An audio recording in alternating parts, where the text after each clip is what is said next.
So let's start with the pneumatics. So pneumatics is a part of a production technique or a manufacturing science. Manufacturing process. So it is not actual manufacturing process, but it is going to help manufacturing process complete a task easily or in a better controlled way. So what are we doing here? So pneumatics is something where we use compressed air as our working element. So you would have seen hydraulic pipes in our tractors and earth mowers. So they use hydraulic. So that means they are using oil as a working element. So on one side of our circuit, we are having manual force. The operator puts a manual force on the actuator. On the other side, using some mechanism, we can magnify our force. So the force is being transmitted from the end of the operator using the oil, that is the working element, towards the other side where the actual actuation or the work happens. So why are we using it? Because to do the routine work, some repetitive task without having any creative things coming up. So why don't humans do it? Because humans are subject to fatigue and humans are designed to do some creative things and we do not like monotonous tasks. So what we want to do is we want to automate the production, the circuitry, and we are not aiming to do unemployment. We want to develop the process such that we can make better things, but we do not want unemployment to happen. Like we don't want to replace humans with machines. We want to replace or bring in machines where humans cannot do things in a proper way. So and we use it where we want to apply huge force, and we can do it by electric circuitry. We can use pneumatics where we use air. We can use hydraulics where we use oil. So it is very useful in this field of data storing and retrieval also. It's as much a growing field as of now. So what are the elements in our pneumatic system? So there are four main elements. The first group of elements are energy supply elements. So energy supplied is a compressed air. So we want a compressor to compress air. Generally the working pressures are 5 to 6 bar, which are very common. So here we have a compressor, that is the first element. So this is a compressor, and this is a FRL unit or FRL device. So FRL consists of three components. First is filter, second is regulator, and third is the lubricator. So the filter removes the impurities from our air.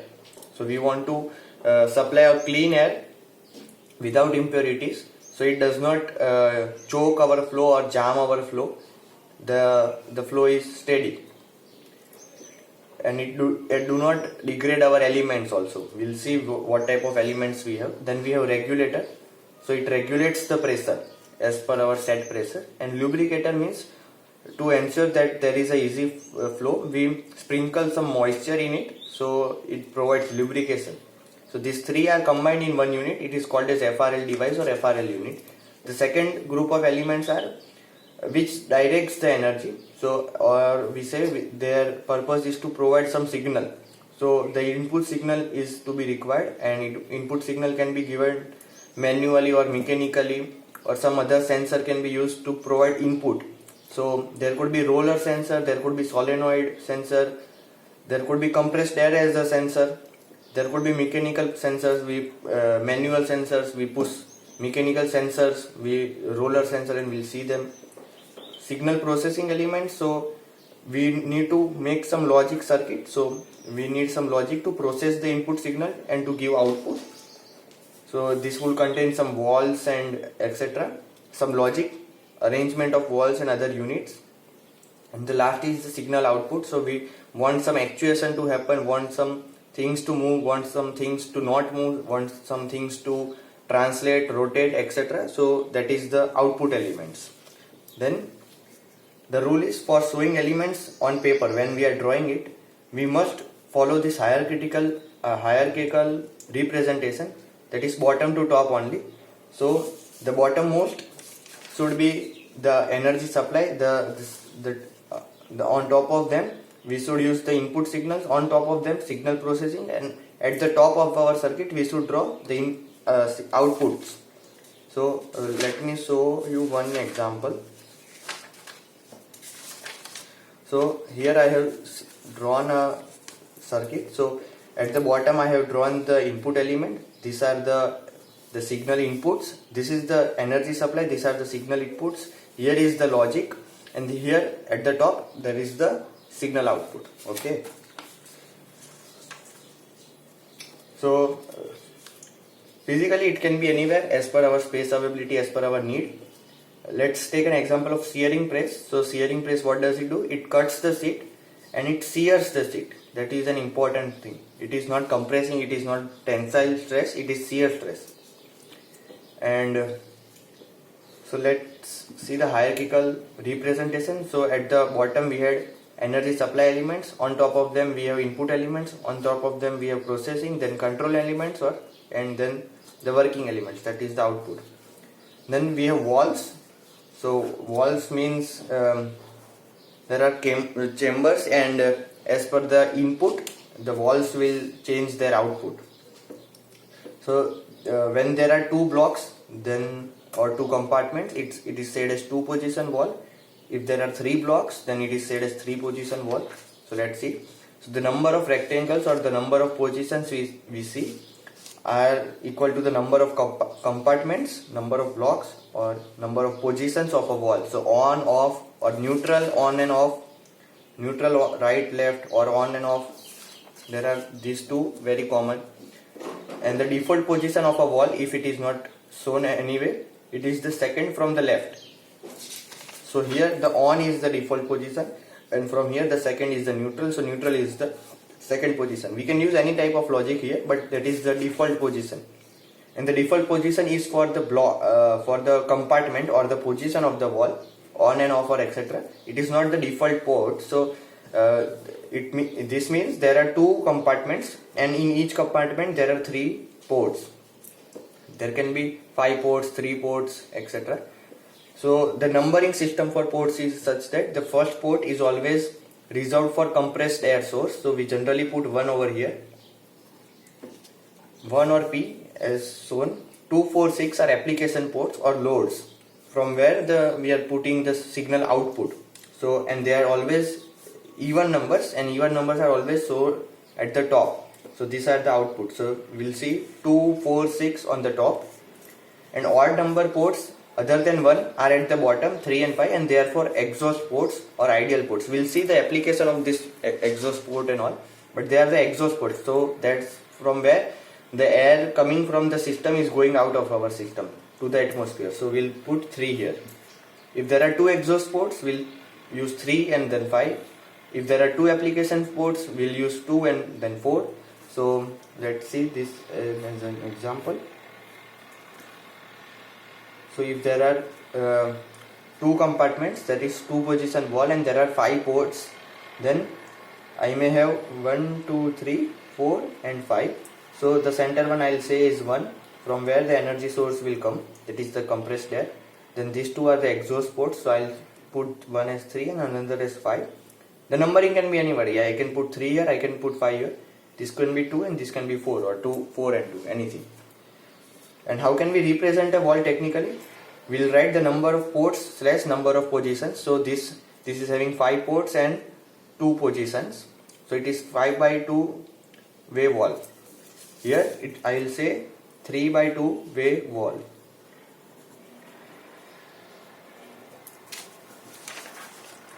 So this is the very basic logic circuit. So what is doing? We are having some compressed air source. We are pushing the wall here.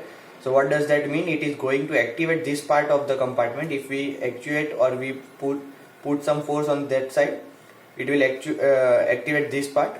So the circuitry here is made such that when we are pushing it, the one is getting connected to 2. Earlier the 2 was connected to 3. So when we push from this side, from left to right, this actuation, what is this going to do? It is going to connect 1 and 2, and then 2 is connected to 3. So we need not show 2 lines over here for connection from 2. It automatically means that these two are same, and when this 1 and 2 gets connected, the compressed air 1 is getting connected to 2, and then 2 is connected to the cylinder. So this is the cylinder and this is the piston. So 2 gets connected to the cylinder, and when we are putting the compressed air over here, the cylinder moves from left to right. Okay, but we'll see, we have seen that the default position was the second from the left, hence this is the default position, and in that default position we have seen that the 2 is connected to exhaust port. So this is how we can see, so exhaust port, this means that we are putting some silencer or non-filter non-return valve for oil and etc. So this is how we show the exhaust port. So the exhaust air, whatever is coming here, is getting out to environment. So we'll show that we have external push or some external signal. Now the external push signal, then 1 and 2 gets connected, and the cylinder expands from BDC to TDC. And TDC to BDC, when it is coming, we need the other side actuation, and when we actuate it, the air is going to outdoor atmosphere. So for a 5x2 valve, this is how I have seen shown earlier, that 1, 3, 5, 2, 4. The arrow means that the air from 1 is going towards 2, and the air from 4 is coming towards 3. And we have seen this 3 and 5 are exhaust, so we can show a symbol like this. That is just for a filter, like silencer for air, so it can easily go out of the system. And when we show this type of, so this is a solenoid actuation. So actuation means some external signal. Then when we are putting some external signal, a push button, then we need to show it like this on the wall. And when there is a mechanical sensor, some position sensor or anything, then we use mechanical roller sensor. We show it like this. So this is a basic connection which I have shown earlier here. That is the same circuit. So we have an energy supply unit. 1, 2 actuation, that means 1 and 2 are here, and 3. So 1, 2 means 1 and 2 gets connected, here 2, 3. So this is 2, 3 actuation, which is generally not shown because it is the default position. And we must show the arrows at least. The 1 and 2 gets connected, so the direction of movement of air is from 1 to 2, and here it is from 2 to 3. And we need not show the lines again for the left position or the other compartment. The one connecting to the right compartment already means that it is connected to the left also, and this connection from 2 to cylinder also means this 2 is connected. This is a single unit. We need not have 2 connections for the same position. So what this means is we have some combination of things, and very much similar to electric circuit, we have pneumatic circuit.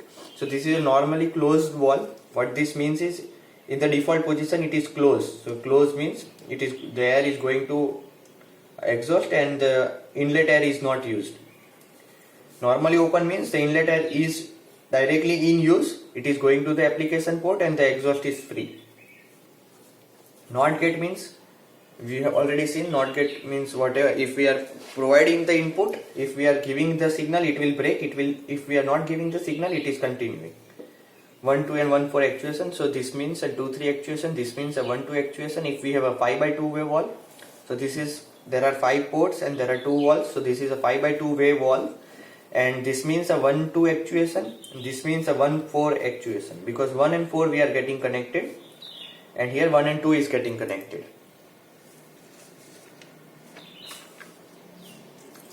Then we have spring return cylinder. So here we were using spring return cylinder. So as soon as it is being pressed here, as soon as 1 and 2 are pressed, it will go here, and when we release 1 and 2, the cylinder will come back to its original position because of the spring force. So there are 2 kinds of actuation we can do. One is direct actuation or activation, another is the indirect activation. So we use indirect activation generally so as the compartments or so as the walls and devices do not get harmed because of high compressed air energy source. So here we are directly connecting the energy source to the wall and the wall to the signal output, the application port. But here what we are doing is we are using the lesser power energy source. So here it may be 2 to 3 bar only, and here the actual working element air is having maybe 4 bar or 6 bar pressure. So what we do is we actuate it from here. This gets connected and it automatically actuates another wall. So this is pneumatic actuation, this connection. So we pneumatically actuate it and the cylinder expands. So we are not directly actuating using this wall. Indirectly we are actuating using another push button. So this was a push button. So as soon as we take off our hands from the push button, it will come back to its original position. But the electric switches we have in our home, in the electric circuits, electric switchboards, there are switches. So that means when we have put it on, it will keep its position on until we off it. So that is detented switch. So it is shown by this symbol for pneumatic circuits. So we have seen this was the push button. This was the push button, and this is the spring return. So as soon as we release our push button, the spring will give the spring force and this will get actuated. Since this is getting actuated, there is a return of the energy.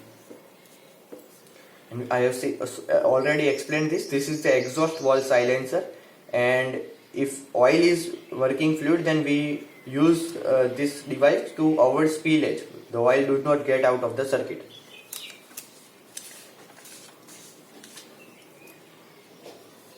So I have already explained this 5x2 way valve, NO valve, normally open valve. And let's understand the terminologies here. So 5x2 way double pilot valve, pneumatically actuated both sides. So this symbol means it is pneumatically actuated. The signal coming here is pneumatic signal. That means a compressed air signal. 5x2 way means there are 5 ports on each compartment and there are 2 positions for the valve. Double pilot, that means air is the working here and pneumatically actuated on the both sides. So on both sides. So on one side we may have pneumatic, another side we may have some electrical sensor, we may have push button, we may have spring. So we can group them in manual thing. So manual actuation, then we have mechanical actuation, and the last one we may have pneumatic actuation, pneumatic and electrical actuation using some solenoid valve. So here we may have push button, switch, etc. Here we may have electric mechanical sensors, position sensors. Then here we may have compressed air as some source, as we have seen here. As we have seen here, this is pneumatic actuation. And the last one electrical. So there can be electrical sensors.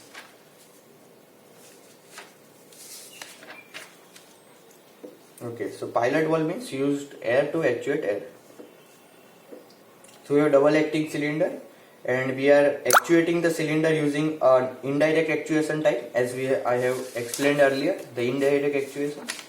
What are we doing? It is very simple. Push buttons are used to actuate the air. The right push button is going to actuate 1, 2. The left push button is going to actuate 1, 4. We need not repeat the numbers here. 1, 3, 5. They are already been shown here. We did not connect the compressed air and the application port from here. They are already connected. So what does this mean is, this is a directional control valve. As per the actuation, as per the signal input, it will direct the air to the front or end of the cylinder. So we may write it as DCV, directional control valve. So until we actuate the other side, the previous one is on. So other side actuate. When we actuate the other side, then it remains true or on until the other side, the opposite side, is actuated again. So let's see roller activation, or that is mechanical activation. So roller activation also means we are using some sensor for position sensor or something. So they are being shown like this. So we have a circle inside a circle, and that means a roller sensor valve. This means a solenoid connection